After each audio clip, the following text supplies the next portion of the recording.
On roundabout by Dr. Satish Chandra and Dr. Rajat Rastogi, and paper number 585, application of A&T administrative system in web GIC based advanced public transport system by Dr. Sanjeev Suman and Dr. Praveen Kumar.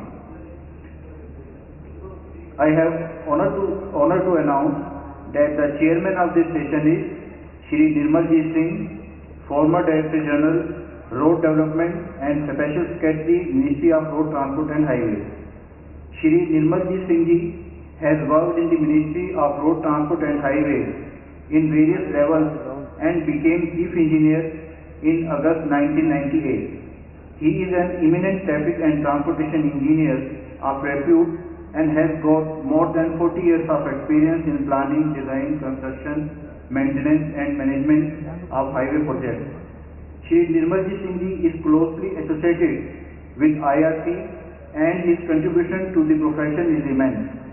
He has been involved in preparation of many IRC specifications, manuals and code of practices. Presently, he is working as Executive Director in Consulting Engineering Group Limited. May I now request Shri Nirmalji Singh ji, Chairman, to come on the dais and kindly conduct the session.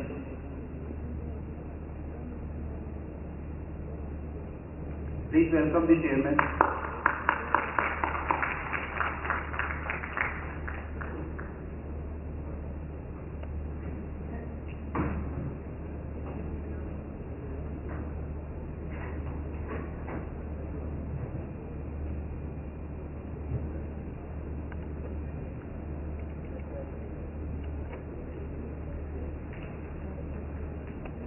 Two papers.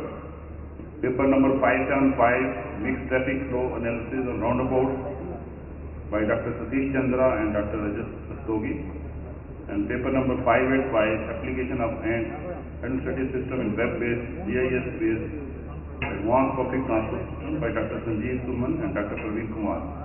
May I request the authors to kindly come on the stage. 575, which will be presented by Dr. Rajat Rastogi. Dr. Rastogi is working as Associate Professor in the Department of Civil Engineering at IIT Roorkee. He did his PhD from IIT Bombay and ME and B from Punjab Engineering College, Chandigarh. He has more than 22 years of teaching and research experience. After joining IIT Roorkee in 2006, he has guided 4 doctoral research works and 24 MTech dissertations. He also contributed a number of technical papers in various national and international journals. The works done under his guidance on pedestrian movement have been included in the modified version of IRC code number 103/2012, which was published recently by the IRC. Paper is on mixed traffic flow analysis of roundabouts. Now, traffic rotaries or roundabouts are quite commonly used in both urban and suburban areas for traffic movement where there are more than 3 or more roads are meeting at an intersection and proportion of right turning traffic is substantial. The advantages of traffic rotaries are that they are self-governing and traffic movement is smooth as long as the traffic volume does not exceed the rotary capacity. We already have IRC 55 published in 1976, which gives the recommended practice for traffic rotaries. Now, as per this, the practical capacity of a rotary is determined on the basis of average entry width and length of the weaving section and the proportion of the weaving traffic. Our guidelines are now almost 35 years old and need a review. The Urban Road Committee of the IRC, that is H8 Committee, has already taken up this job, and the first draft of the revision is already prepared and circulated to the members of the committee, and is to be discussed in the next meeting of the committee, which is supposed in the first week of March. So, under these circumstances, it would be very useful that results of similar studies done by Dr. Rastogi And if any other institutions have also done any work on roundabouts or traffic rotaries, they should also bring it out and they can pass it on to the committee, so that when we are revising the IRC 55, all those results and research done in the country is taken care of. Now I request Dr. Rastogi to make his presentation. I can take around 15 to 20 minutes.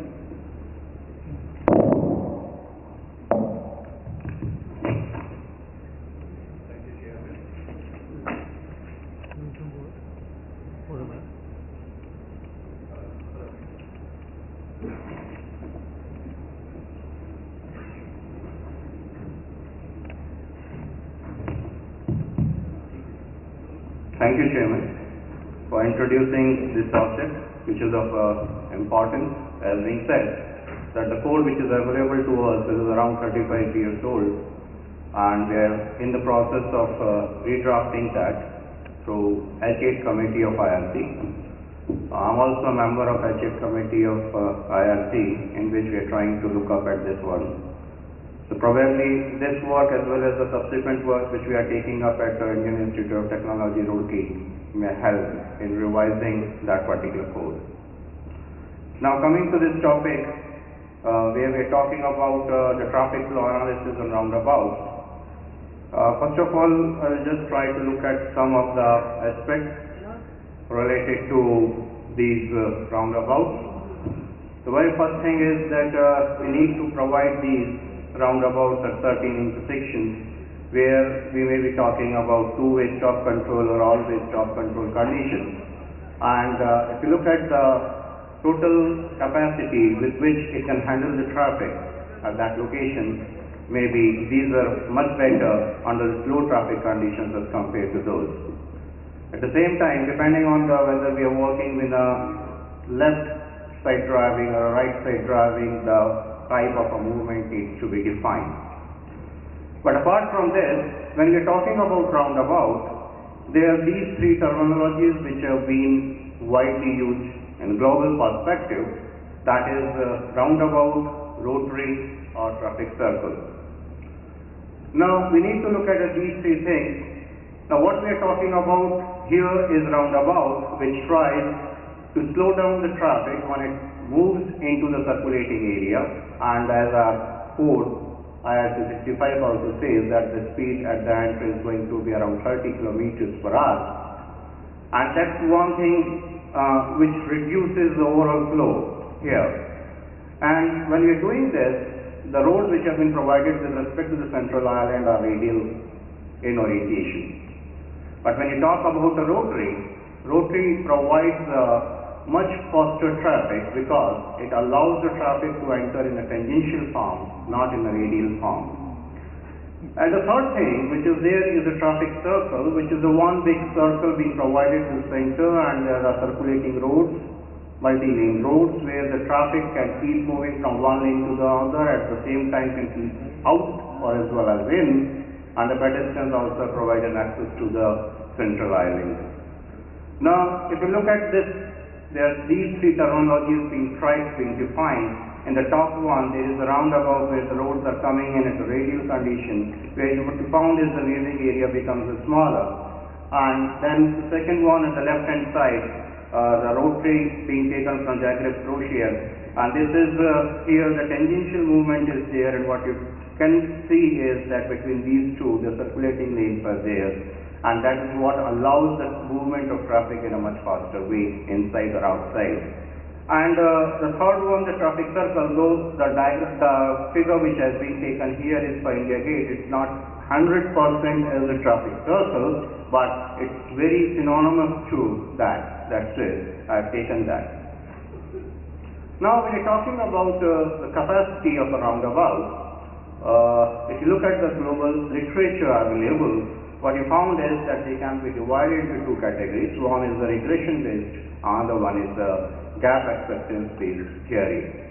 Now when you're talking about the regression based, what we try to do is that whatever the geometric elements and the volume elements are there, we try to summarize and find out the relationship between those, and then on the basis of that we'll compute the capacity of a roundabout.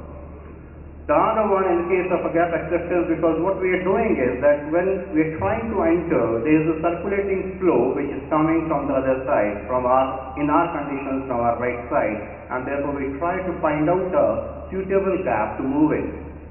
Now when we are trying to find out that suitable gap, then that's where the gap acceptance procedure will be valid, and that's where the other theory is there, with which many models have come up in different countries and they have been adopted.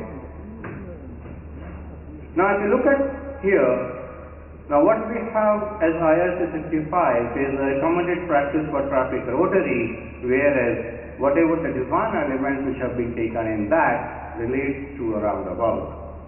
So that's the one difference which is there, which we need to rectify when we are coming up with a new draft for the design procedures.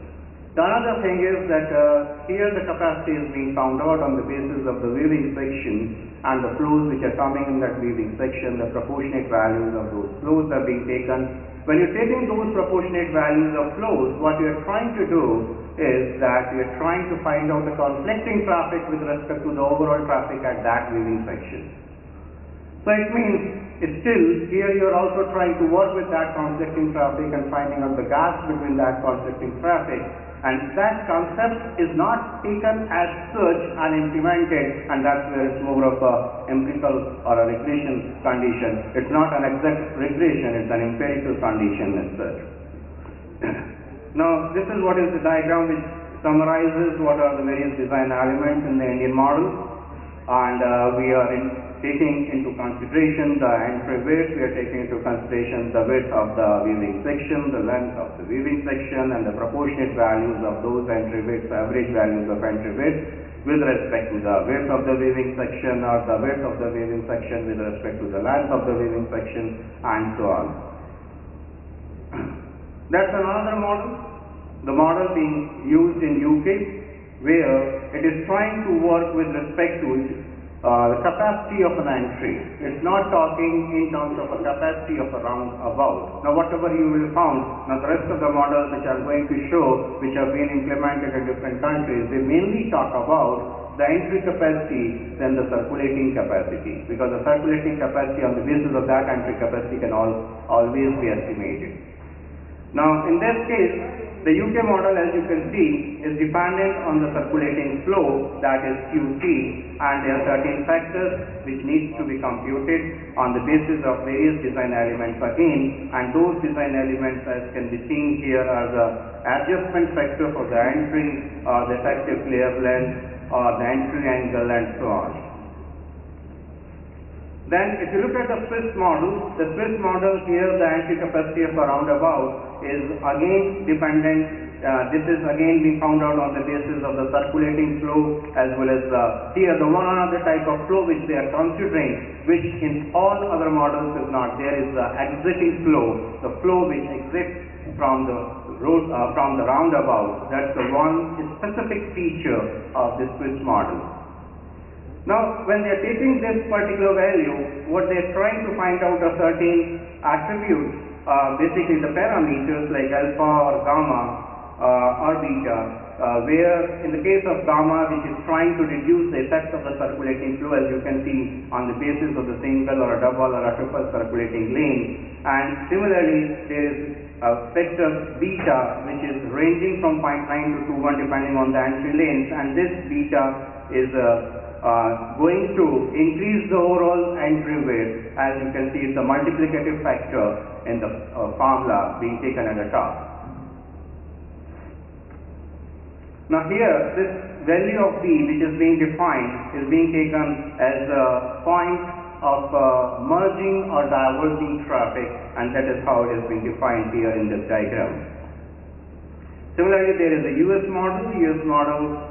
This is based on the Blendman's formula, the work of the one Blendman, and it is also taking into consideration certain factors like the critical gap or the follow-up time, that is defined by TF, or the circulating flow, that is defined by VC. Then there is the German formula, which is complicated in nature. and it also takes into consideration these factors as being defined in the previous model, that is the US model, but at the same time it is also taking into consideration the number of lanes, which is defined as a parameter n here. Now in all these models, whatever have been taken up here, there are certain assumed values which have been considered. And obviously, when all these assumed values are there, they are not synonymous to the mixed traffic conditions which is prevailing in Indian conditions as compared to these countries where the traffic is more or less homogeneous in nature in terms of the flow type which is there. Now I come to the study which is being taken up at IRC Roorkee, and that was the starting point of this type of a study being taken up, and the studies are still going on in this area.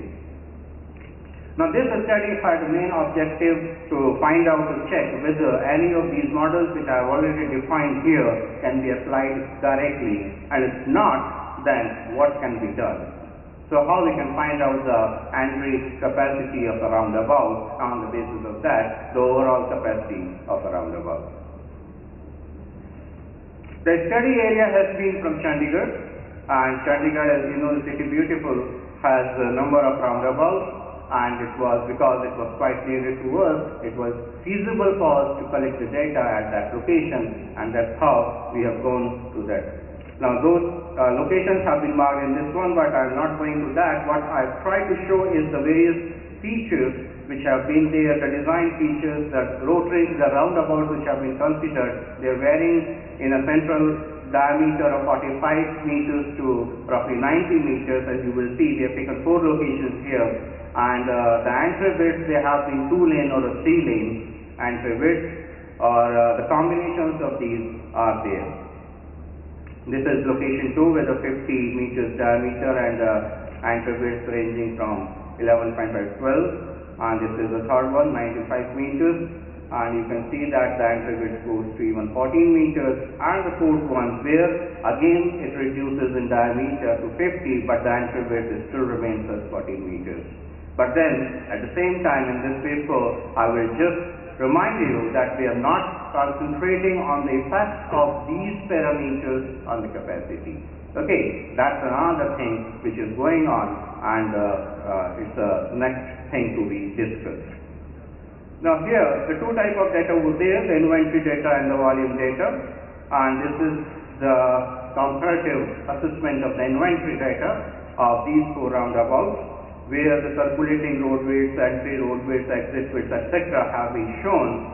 And this is the site condition, because we need to look at what type of roads are there, and here typically in these 4 roundabouts, the traffic composition which was observed was mainly of motorized in nature, with almost 45 to 50% of two-wheelers, and from 38 to 42 or 45% of cars, and rest to heavy vehicles. Now these are the volume data which are there for the 4 approaches which are defined as based on the directions, because the Chandigarh is being designed based on the directions as well as the human body. So these are the values for the left turning or the right turning or the straight traffic taken in volumes as well as in TCU per hour. This is for all the 4 roundabouts. Now this was one volume data which we have considered. The next thing which we are trying to look at is that how to find out the entry capacity on the basis of the way we are trying to get into the roundabout, and that's where the approach or the theory of gaps will be there, and this is what is considered here. Now when we're talking about gap, the other thing is lag, and these 2 things are defined in this as well as the successive slide, where we have this entering vehicle and whatever is the gap as it moves towards the merging side, and that's what is the distance which is gap is the gap. But at the point of entry, whatever is the conflicting traffic which is coming from the right hand side defines the lag, and these are the 2 parameters which anybody moving inside will always take into consideration, whether the person can move in or not. And these 2 things, what we have seen in the previous papers, that they have mostly been considering only the gap, but they are not considering the lag. So what we try to look at is that in a mixed condition where the multiple types of the vehicles are coming in, we need to look at both of these two things, and therefore the gap as well as the lag is being considered. And so to work with this gap and lag, there are different methods available in literature. We can look at that. There is one paper on Breton et al. So all number of these methods have been discussed there. All those persons who are interested in that sort of a research can look at that paper. So here these methods are being considered, and ultimately the modified draft method was considered because it was considering both the gap as well as the lag. On the basis of these analysis, this is the data where the 5-minute counts were considered, and those 5-minute counts were then extrapolated to the volume of R, and then we have computed the values, and this is how the critical gap is being computed, where the two curves cross each other, and this is the value of 2.4 seconds in case of a car on one of the roundabouts. Now, using this, the next thing which we have considered here, so to find out the entry capacity, is the circulating flow which a person is going to work with. Now, in that sense, here the approach of STM is being considered as such. We have not taken any other approach, and that defines the value of that circulating flow as being shown here, that the approach vehicle which is trying to enter from the bottom is going to have the flow which is coming from the right as well as from the top, and they merge together, and that is how the value of X1, X2 and X3 will be there.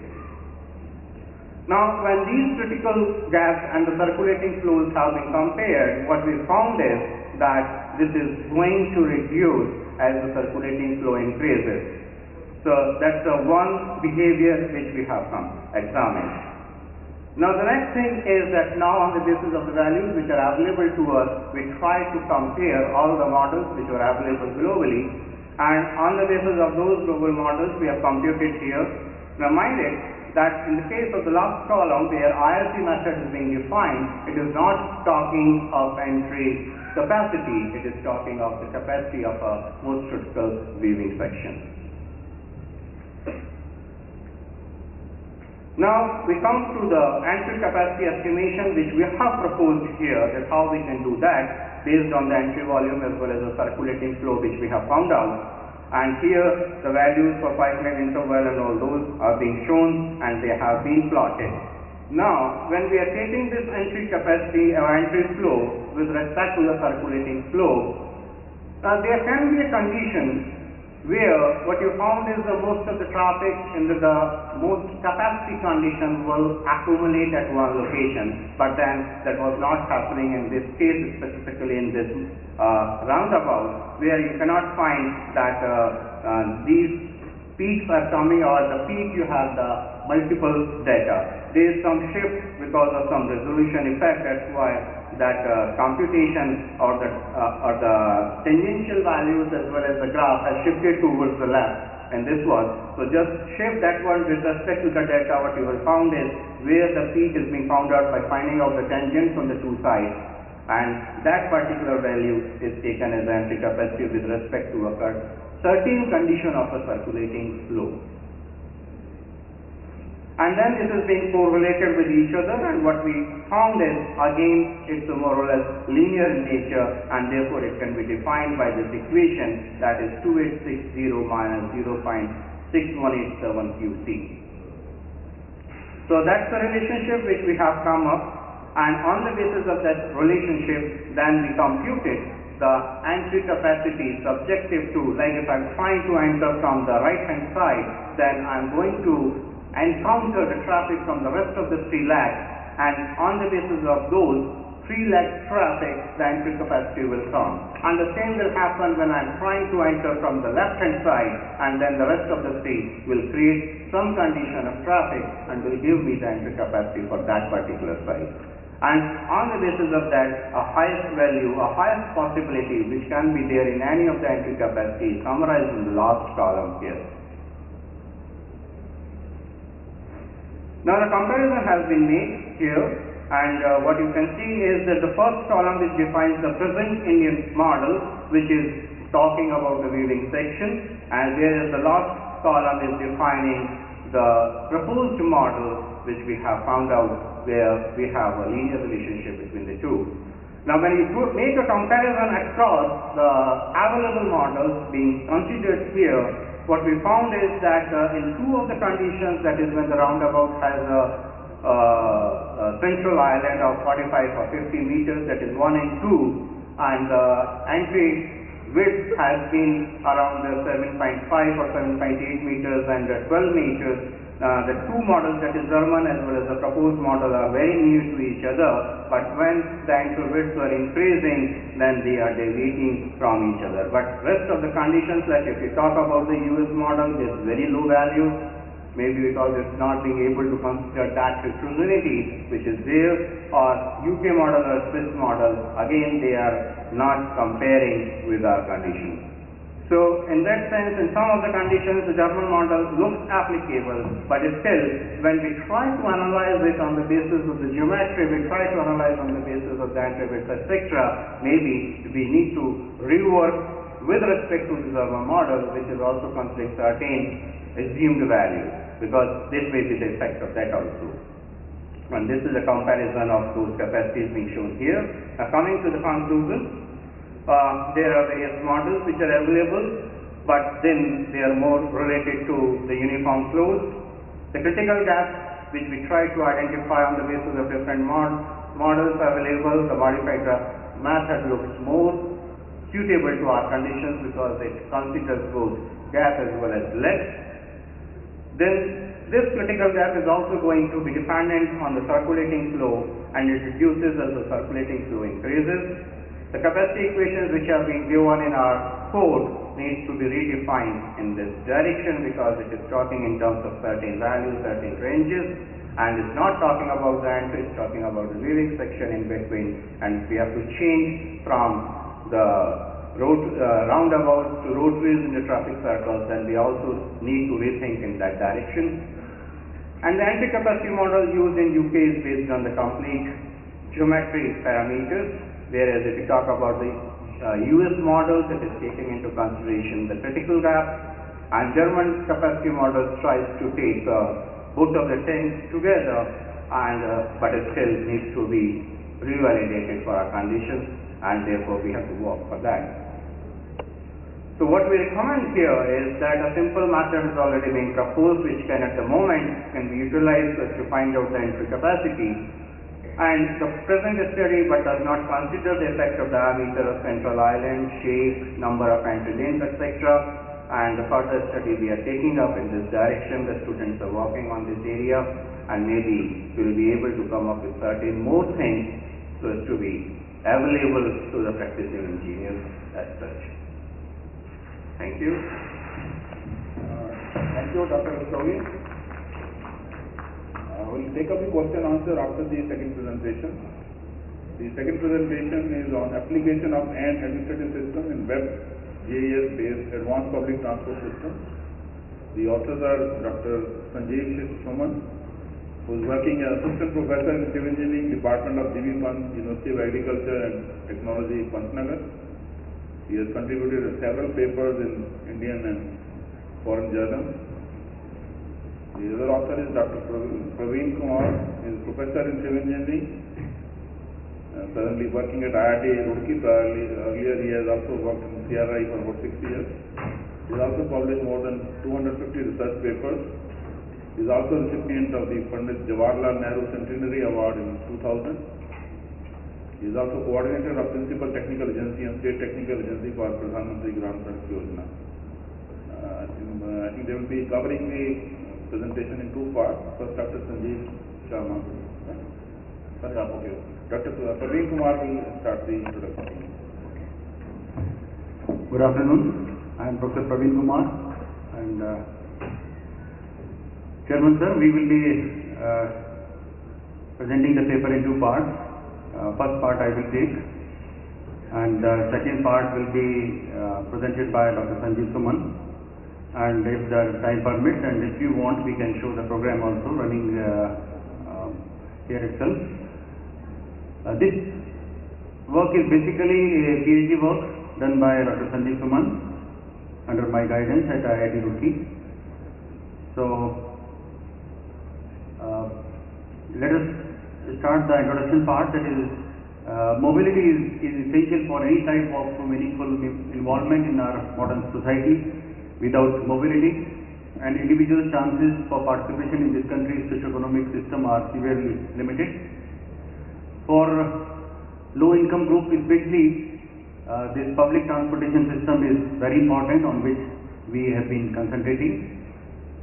And especially we are working this paper in the area of intelligent transport system, and these ITS technologies can help transit systems to increase efficiencies and improve system coverage. Then APTS, that is Advanced Public Transportation System technologies, are a collection of technologies that increase the efficiency and safety of public transportation systems and offer users greater access to information on system operations. This ITS is also known as Intelligent Highway System. They utilize the various technologies like GIS, GPS, electronic communication, control and artificial intelligence, etc. Throughout the world, there are 32 user services which have been defined by the different agencies, and these 32 user services have been clubbed into these 8 service categories, that is ATMS, Advanced Traffic Management System, and Advanced Traveler Information System. But in this research which we are presenting today, we are mainly interested in telling about Advanced Public Transportation System mainly, and then some part is also on Advanced Traveler Information System, that is ATI. This is the logical architecture of WebGIS. First, it is divided into 3 tiers, that is the presentation tier, logic tier and data tier. Data tier is basically that part which is the data which is fed to the system, and we have the logic tier. This includes all the programming or logic on which this data is manipulated. And then the presentation tier is basically that part which is shown to the user. You can see here that it is having the map server which is doing this work. Now we come to the individual ants, because this whole system is based on the algorithm of ants. You might have also seen in your houses, I am sure there must be some ants in your house also, and you might have observed during your childhood or right now also that the ants are making some routes. They move in a line, and when they meet each other from the opposite side, they say something in their ears, and there is a curiosity what they say. I hope this curiosity must be in your mind. I am also not knowing what they say, but there are many theories throughout the world now which tell about how these ants are making the routes, how they are making their ways, and how they are choosing the minimum route. And that is why we say that an individual ant is not very bright, but ants in a colony as a whole, operating as a collective, do remarkable things. A single neuron in the human brain can respond only to what the neurons connected to it are doing, but all of them together can be a great scientist, maybe Albert Einstein. So similarly, as our human brain is working, neurons are working, similarly these ants are working. We are interested in systems where simple units together behave in a complicated manner. This is known as swarm intelligence. Ant system algorithms are part of swarm intelligence, that is the research field that studies algorithms inspired by the observation of the behavior of these swarms. Swarms are of different types. Swarm intelligence is the working of simple individuals that cooperate through self-organization. You can see here, these are the 4 examples. One is the ant colony, another is the bird flock, third is the fish school, fourth is the animal herd. When you see these birds flying in the sky, you might have noticed they also fly in a typical fashion. Sometimes they are in a circle, sometimes they are in a rhombus, or how they are making, there should be something which is creating these shapes. You might have seen the fishes also. Fishes are swimming in water, and there also they are having some special type of movements, some special structures. How these structures are made, we are interested in that, and mainly In this paper, in this research, we have taken the idea from the ant colony. These ants are almost blind, incapable of achieving complex tasks alone. They rely on the phenomena of common intelligence, but they are capable of establishing shortest routes. So they have one pheromone, a type of gum you can say. Throughout the world, these studies are going on in different areas of optimization. People are using these algorithms, and they say when the ants are moving on any route, they put the pheromone there in terms of shortness of the route. Better is the route, more is the pheromone. The more ants follow a trail, the more attractive that trail becomes for being followed because of its pheromone intensity. You can see here, one side is the nest, other side is the food. They are moving from one side to the other side. They are trying to find out which is the shortest route. And then you see here, the number number of ants are changing, and finally all are moving through the shortest route. You see here, all are moving through the shortest route. First, the French entomologist Pierre-Paul Grasset in 1940s and 50s discovered that the insects termites were capable of reacting to significant stimuli signals. Then in Dennebaut et al. Set up an experiment called a binary bridge experiment. Then another bridge experiment similar to binary bridge was by Doss et al. You see here, this is having two bridges, and 80 to 100% ants are moving through the shortest bridge because they feel that this will require lesser amount of movement. And it was first introduced by Marco Daribo in 1992. He is known to be progenitor to ant colony system, and he originally applied to traveling salesman problem. This traveling salesman problem is a popular way to illustrate that how the ant colony optimization meta-heuristic works. The distance between locations are given. That means there are many locations in the city, and there is a single person. He has to move all the places, and the optimization process is that with the shortest route, with the shortest length moved, he has to visit all the places. That is known as the traveler salesman problem. This was first done by this ant algorithm system. We have taken the area of Chandigarh city. We have planned this for Chandigarh, and just day before yesterday there was a full article on our work in Tribune, front page of Tribune for the Chandigarh edition. If you want, you can see that. It is available on the website also of Tribune. And this is a first planned city in India. It is having this area and longitude, latitude. The methodology includes various steps, that is selection of suitable logical architecture, software, hardware selection, etc. These are the specifications. For example, we have used IDAS Imagine 8.5, RGS 9.3, then Microsoft SQL Server 2005, UML Server, Internet Information Server 7, then ASP.NET and CSS, C#, Math File Syntax, TSQL.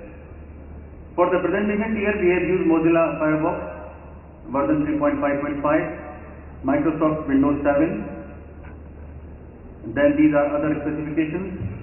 For the spatial data, we have used around 33,500 Google Earth style topo sheets. You can see here how the topo sheet and this mosaicing is being done. This is the data collection for non-spatial data like restaurants, parks, worship places, etc. For the non-spatial data, we also have bus queue shelters, schedule information of frequency of buses in bus routes, name and number of stops. This is the mosaicing is being done. This is the digitization.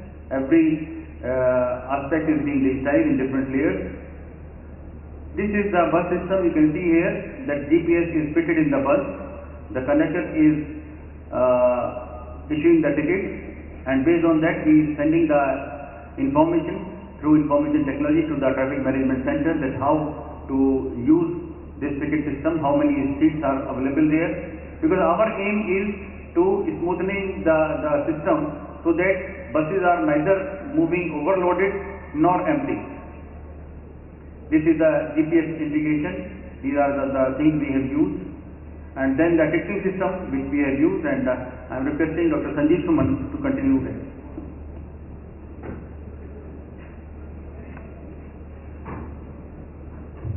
Thank you, sir. Honorable Chairman, sir, and ladies and gentlemen, as Professor Praveen Kumar told us that we have developed an advanced system for the public transport system, that is for the Chandigarh city, that is our study area. And as a whole, I want to tell you that there are three users, potential users, that we targeted to design this system. The first user and the important user is traveler.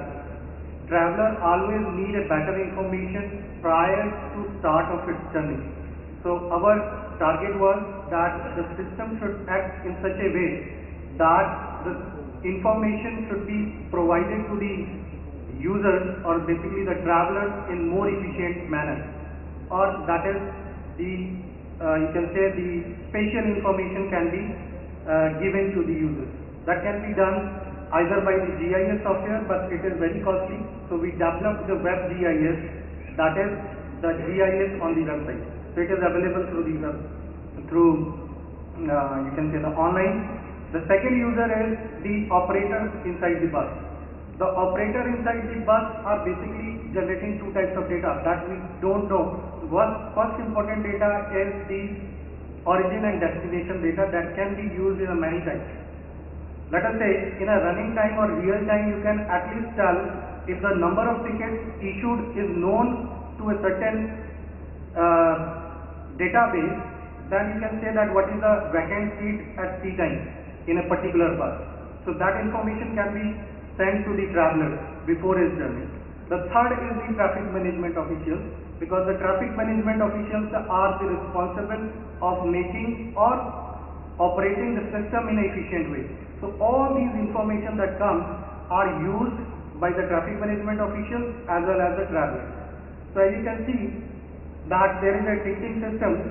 This ticketing system, if you see that, is on the system inside the bus, which is connected on the with the internet. Now the technologies are available. On running buses, you can connect the internet in the system, and the GPS attached to bus will give you the information about lat long that will be posted to the central database. Now this is another shot of the ticketing system data that we have developed. As you can see that there are different ticket numbers, and the destination or origin point, and also the lat long that is coming from the GPS attached to the bus. GPS is storing the lat long in the hard disk of the system, and then it goes to the central database. Now this I have talked. The another system, that this data, that is the lat long data that comes to the goes to the central database. Now this data can be retrieved by a program, and with the help of the web GIS to the user in a real time, you can make a map by locating the real time position of the buses. Now you will see in this slide, the buses are shown according to their real time position, and the buses are moving in a city. They are posting their data of lat long. Now at this, as a traveler I go to the site of APTS, I can see that where the buses are running right now, where the buses are positioned on a map. So this is a GIS map that you can get on the over the net. More, we have facilitated the user in the way that when he presses a button by selecting his boarding point, the system will show only those buses in which that origin point are in their say route. So that is another we developed that is known as automatic vehicle location system. We tested it for the IIT Roorkee itself. Now the another system was to facilitate the travelers for the shortest route, because if I want to travel from one point to another, then obviously I want to know that what is the shortest route. So if I am new to the network, then there should be a system that tells us that what is the shortest route. And because the Chandigarh is a tourist place, most of the people out of the Chandigarh itself comes there, and if this system they will be using, they will be benefited. So for that we develop this shortest route algorithm we develop for the Chandigarh city. But for here I will show it that how this is working, taking this example network. This we converted, the link length we converted into the OD table, you can say, where 2 to 1, that is 2.5, it's showing the link 1 to length. So this is the length table. Then we created the virtual ants in the C#.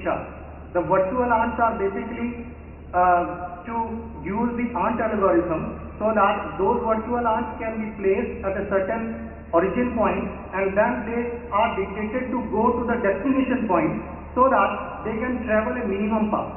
So as I told you that ants, depending upon their pheromone intensity, selects the route and finally finds a minimum route. So that we develop in a code. And how it works. This works actually. First on the network we assign a equal amount of pheromones on all the links. And then on a selected origin we place the virtual ants to select the next node, and that next node will be selected on the basis of certain probability rules. So one ant goes to the another node, and from that node goes to the another node, and it travels until it not reached to the destination node. Thus each ant, all the ants, how many ants we have used, will be traveling through different paths and will be reaching at a destination point. And finally, I will show you that what is the probability function. If you see this probability function P, K, RS is basically the probability of the kth ant for its movement from node R to node S. And it depends upon the tau RS, that is the pheromone intensity of the link RS, then 1 upon L RS, that is the length of link RS.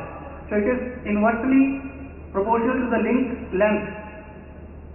So if the link length will be more, the probability of moving through that link will be less. That is the method.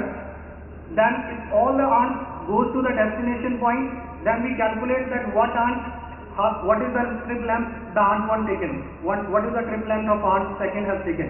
Now if ant 1 has taken the minimum length, then the link used by the ant 1 will be strengthened in terms of pheromone intensity, whereas the other links that are not being used by the best ant, we can say, is not strengthened, although some of the pheromone intensity is got evaporated from that. So this is the global updating rules. If you can see that a tau RS will be now 1 minus alpha tau RS, whereas the alpha is the evaporation rate of the pheromone. And if this RS is the link of the best ant, those who have traveled with a minimum length, then an additional amount of pheromones will be added to this. These are the constants we use in the algorithm, and we also check, because these constant values has to be a certain values so that you can get the optimization in less number of iterations. So what I did, I choose the different values of beta, that is the one constant, and number of iterations recorded for the different values of beta, and we find out that what is the minimum value of the iterations are got with a certain value of beta. This is done with the number of ants, and we got this range for that example network, that a beta has to be this so that the iterations can be achieved more quickly. And this is the you can say the short of our software, web-based software, and this is showing the shortest route from Hallu Majra to HB Chowk. As you can see, that red line is showing the shortest route, whereas there will be n number of routes while going from Hallu Majra to HB Chowk. This is the minimum route that ant system has suggested us. Now, another part for the traffic management officials we develop is the ant administrative system. The most important ant administrative system is that it can design the more efficient bus routes. We have thought that a traveler always wants to travel by the shortest route, and he wants that if this is the shortest route of my destination, there should be a direct bus. So that is the one thing, that all short routes should be satisfied by the buses. The another way, that let us say if you are satisfying the 3 people and you are traveling 12 kilometers, there will not be any economical gain. So there should be economical gain as well as the satisfaction of the trip should be there. So that we have decided, and we decided to give the weightage factor to the certain length, and the weightage divided by the length are the main factors of deciding the probability, so that we can get a better bus route in designing. So this is what we got. That is the objective I already told you. The same network I developed to develop this methodology. This is the same length table. This is the OD table. We have taken a certain OD table. We don't know that for this example network, the people from node 1 wants to node 2. How many people want to travel from node 1 to node 5? So we assume the data for the development. And let us say we have finding out the shortest route. So there are 10 nodes. From one node to another node, there will be 90 shortest routes in this network. There will be 90 shortest routes in this network. As you can see that from node 1 to node 10, the shortest route is 1, 4, 8, 10 for this example network. And we have finding out all 90 routes by the AND system algorithm. It was easy to find out well. Now we have assigned the weightage on the link. How we have assigned it? As you can see, if 4 people want to travel from node 1 to node 10, then obviously they want to use the shortest route, and the shortest route is 1, 4, 8, 10. So what I did, link 1, 4 is used in the shortest route, so a weightage in 1, 4 is given 4. Another link is used 4, 8, in the shortest route the weightage is given 4. Another link is used 8 times, the weightage of link 8 times is given 4. The another shortest route is say 1 to 5, and the shortest link used are 1, 4, 5. Number of trips were 8 that were demanding this shortest route. Then we have given, now you can see that link 1, 4 has been used in the previous shortest route as well as in this. Now the weightage of this link, because it is used by 2 shortest routes, has become more, and now it has become 12. Whereas 4, 8 is again 8. And if I take another one to tell you that how a link has 2 values, I can see the shortest route is 841. Now 48 link has the weightage 4, whereas 84, the same link traveling from 8 to 4 is having weightage 5. So this is how all the 90 shortest paths are given, the weightage are given for all the 90 paths to each of the links, and this is the weightage table we have made. Same as the length table, only the thing is that at the value of the length there is a weightage now. Now, how you want to design the bus route? Initially we went to the CTU, that is Chandigarh Transport Undertaking. They were operating the buses in 3 types of bus routes. Sorry, 2 types of bus routes. First bus routes are closed ones in a circle. So bus starts from one point, goes to the different nodes and comes again. That is one clockwise on another anti-clockwise. Another bus route is from one point to another and it comes back to the same line. So we developed it, and we developed the new probability function now. Now you can see the previous probability function in which only the target was to find out the shortest length, there was 1 upon L. Now you can see here it is weightage upon L. So your optimization will be to that link in which the weightage collected will be more with less number of length traveled, less traveled length. So this is the optimized, that is Paremono operating rule. This is a system we developed actually, and this is the AND administrative system. The previous one is for giving the weightage. You first find out the shortest route, then you click a button, the weightage will be given to the link. So you don't have to calculate it, programs are doing this. And this is for the design the bus routes.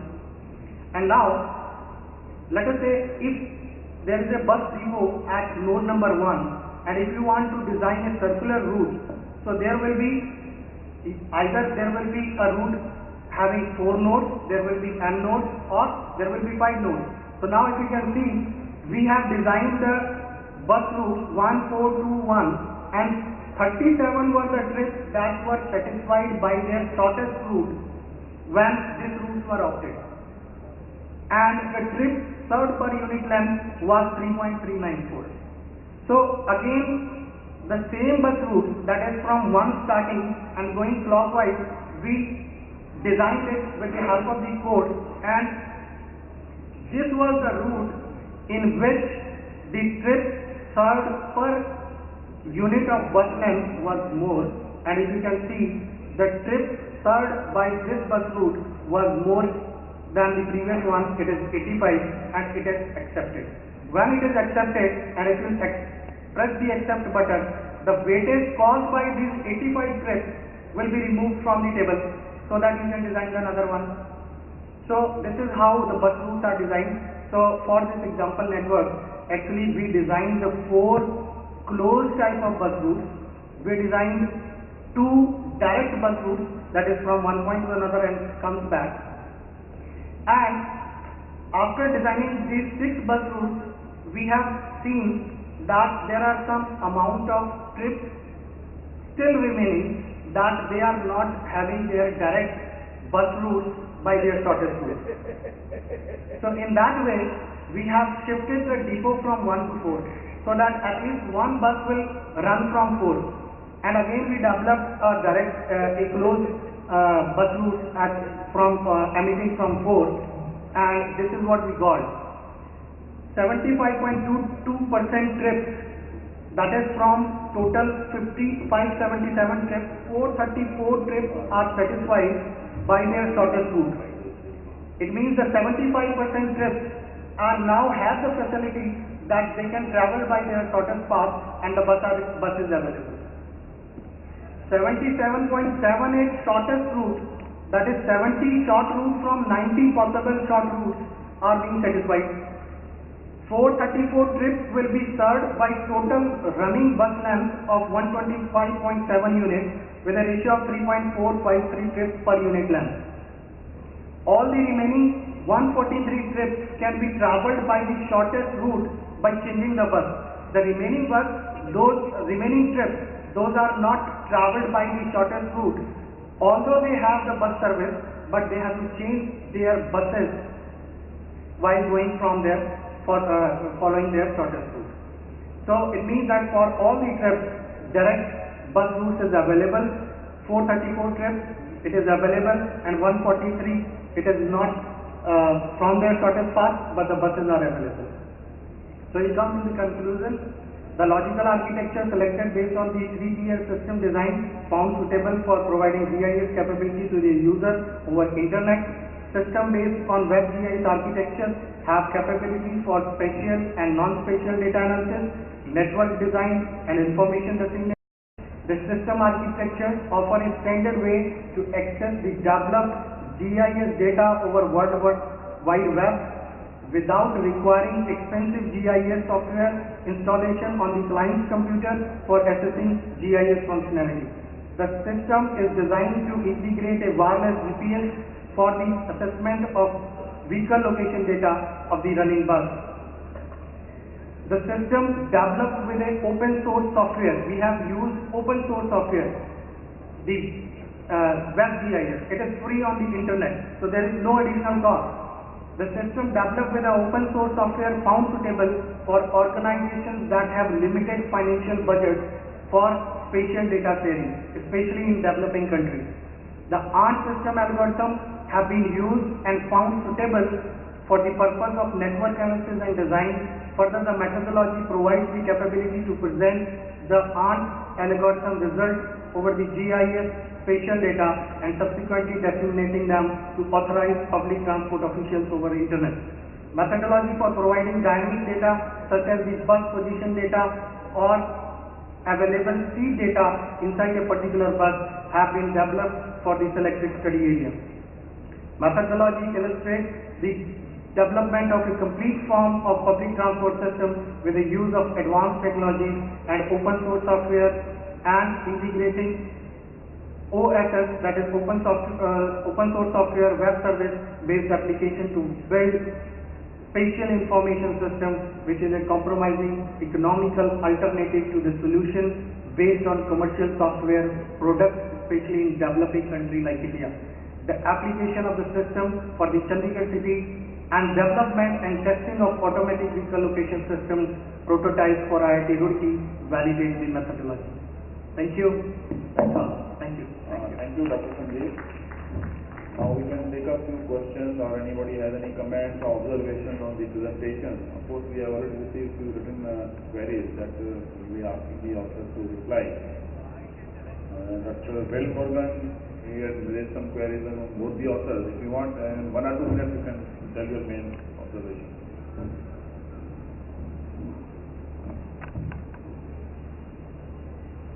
First, I'll start with the register paper. It's a good thing which has been brought about for the present relay. Like I just mentioned about some small aspects other than the good qualities of the paper. About the usage of the PCU values being done for the intercity corridor.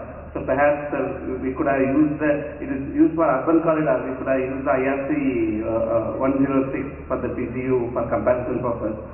And also the traffic volume which is taken on the different sections is perhaps concentrating mainly on the motorized traffic. Non-motorized mention is not there, so perhaps that can be explained of why it is not there.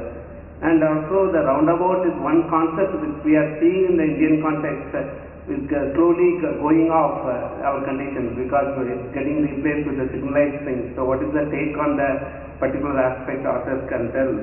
And the elevated rotary aspect which he has mentioned already, so I don't want to tell anything more than that. And finally about the, I just feel because the entire thing has been done based on the traffic flow observed at the different rotary, this roundabouts. But and also capacity has been evolved based on that. If it would have been a simulation could have been done, we would have gone up to the end of the how much is the level of service at that level, and from that it might have given the capacity for that locations where it is level of service is expected to be less, and because of that capacity values are coming somewhat lower in section number 4. That's what my feeling is. And coming to the Professor Pradeep Kumar's paper, it's also a very good initiative has been taken for ITS being utilized. So they have tried to test it for the conditions of prototype model for IIT Roorkee conditions. Perhaps when they are trying to do it, like when we are making a statement stating that particular system is operational for a city level. So if some mention of the city level operation could have been illustrated in the paper. And secondly, lastly about the conditions shown for the the shortest path is being taken based on the ant algorithm. But many of our bus routes need not be all the time shortest path. We try to have some sort of route considering different aspects. How to address the different people things. It can be a slightly detoured route, but it may be catering to the people. How that ant algorithm will be applicable in those conditions, because we will not be having a shortest path all the time for Indian conditions. Thank you. Dr. Rastogi. Dr. Morgan for coming up certain critical points in the paper. As far as the point number 1 is concerned, we are taking up the PCU values. I think there is something probably wrong being quoted. Maybe it's IRC 106, which can be taken up there. The other thing is regarding the anonymity, which was not found at these typical roundabouts. The roundabouts which have been taken here are basically those which were catering primarily for the motorized traffic, because we are trying to compare them with the other models which are available otherwise worldwide, so as to make a comparison between those. But as rightly said, that there are a number of, in our conditions we have LMTs, so we will be looking at that in the subsequent study which is going on. Then the third point which is there is regarding the change of roundabouts into the signalized intersections. Of course, the roundabouts have their capacity limitations, and if you're going beyond that, you have to change.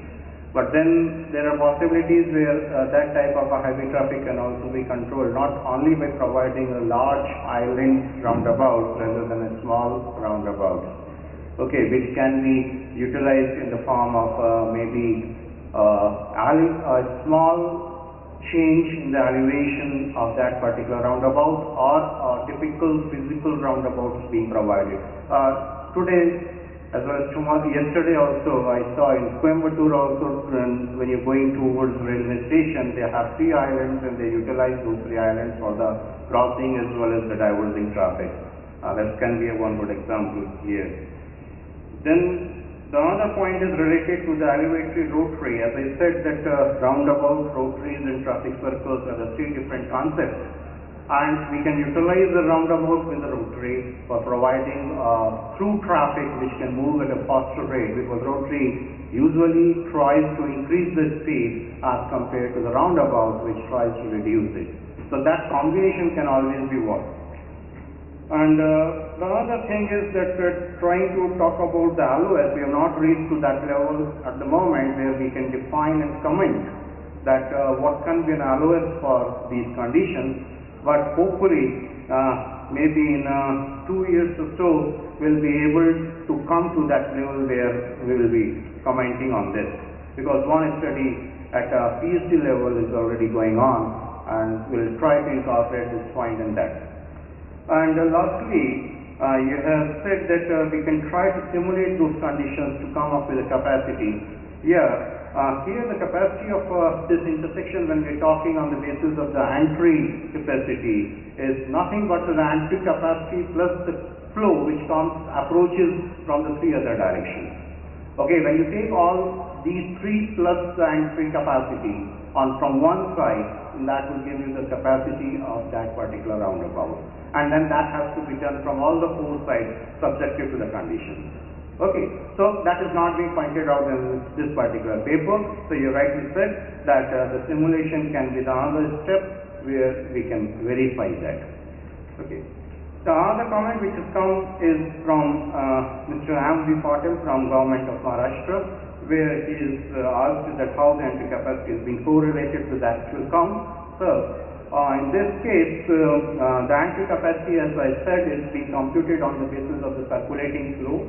And that circulating flow is the ground reality at that particular roundabout which is coming. So as I said, that if I'm trying to approach a roundabout from a right hand side, then I have 3 sides left. One is opposite to me and the 2 on the left and right of me. Now whatever traffic comes from those will constitute to the circulating traffic, and we have developed an equation between circulating traffic and entry capacity, and that's how it is being computed. So it is truly and actually related to the actual count. Now other comment which has come is from Mr. K. Jangival from Madurai. It's what about the pedestrian crossing? The pedestrian crossing is other thing, as Dr. Velbergan has also pointed out, that we need to incorporate that, and which was not incorporated in this study because of certain comparisons being made. But this pedestrian crossing will also create an effect if is being provided at grade, but if they're not being provided at grade, so that effect will not be there. So when you're taking another other roundabouts, now we are going to select maybe in Delhi or maybe wherever we get those particular type of conditions, we are going to incorporate that. Then there is there any provision provided in planning about roundabouts? Okay. Here, that provision in planning means like our existing IRC 65 talks about certain conditions and under those conditions we can go for those roundabouts, the warrants being laid out for there. The same way, once we are coming up with the new draft which is being taken up by H8 committee, probably will found that certain more elaborations are there on these aspects as being missed in the previous version. That's from my side at the moment. Thank you. Now request Dr. Praveen Kumar to reply to the questions raised on the paper. 3 points raised by Dr. Velmurugan. First was that, as written here, that some part which is presented is not there in the paper. So actually this project, this PhD work was published by IRC in 2 parts, one in Indian Highways and another in the IRC Journal. So for the benefit of the persons who are sitting here, we thought some part to make it a full-fledged presentation. We have taken some part from that also, but that is also published by IRC in another paper. Secondly, you said that these routes may not be always the shortest route. I agree with you 100% because these are not the shortest routes, these are the optimum routes, because our aim is to satisfy the users. Basically, we have done the audit study also, and we are trying that all the trips are fulfilled by the direct trips as far as possible. If not, then having a break between the 2 trips. So that is why it is there. And third question was, which you have not written but you raised, that since we are claiming it to be for a city like Chandigarh and we have tested in Roorkee, a small city, how will it match? Actually, for Roorkee we have not tested the program fully. For Roorkee we have done it, the electronic part like GPS and all these systems we have fitted in the vehicle, and we try to see whether signals are coming and all these things are being there. But regarding all the things, OD survey and other parts, that we have done in Chandigarh itself, not in Roorkee. Roorkee was used only for our own car. We have moved the car on the road, fitted the system there so that it is easy. Otherwise, all the data, everything was done for Chandigarh only, and we claim that. And now we are collaborating with the Chandigarh authorities also. As I said, that day before yesterday it was published in local newspapers on the front page of Tribune. And after that, they contacted me, and we are collaborating with the Chandigarh authorities. So that will be utilized. And thanks for your questions. Thank you. Thank you, Dr. Praveen Kumar. I don't think there are any more questions from the audience. We also passed the time also, but we are closing on the deadline. We had 2 very useful presentations which straight away have application for the work which we are doing at the moment. The research done on traffic movement around roundabouts. As we already mentioned, this IRC 55 is under revision. This whatever results they obtained now, and I believe some further work is going on that I want to mention in the presentation. All these will be available, and we should be able to revise our IRC 55 revision is long overdue. As regards the second paper, we are seeing in our country the number of vehicles are increasing almost at a compound rate of more than 10% growth every year, and especially personalized vehicles is a big growth. And the result that in spite of lot of infrastructure development in our major cities like division of more grid separators, flyover, etc., the travel time is still increasing, the congestions are increasing. So government also is taking large number of steps to wean away people from the personalized use of transport and encourage more and more public transport. If you want to encourage public transport, then we have to provide the people with reasonable trip lengths, and so that they are able to reach their destination within the shortest possible time. Only then they will be able to discourage people from using the personalized mode. And I think in this way that there is more and more studies, and this model has been developed at the Roorkee University, and probably we can be replicated in some other cities also, and maybe some simulation study they can carry out and see straight away we can replicate that, or maybe with some modification.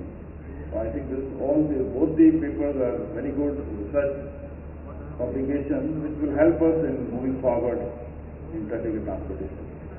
With this, I would like to conclude this paper. Thank you very much for all attention. Thank you. For effective conducting the session, I also thank the authors for their thought-provoking presentation. I also thank all the delegates for participation in the technical deliberations of paper discussion. Now we will take a break for lunch.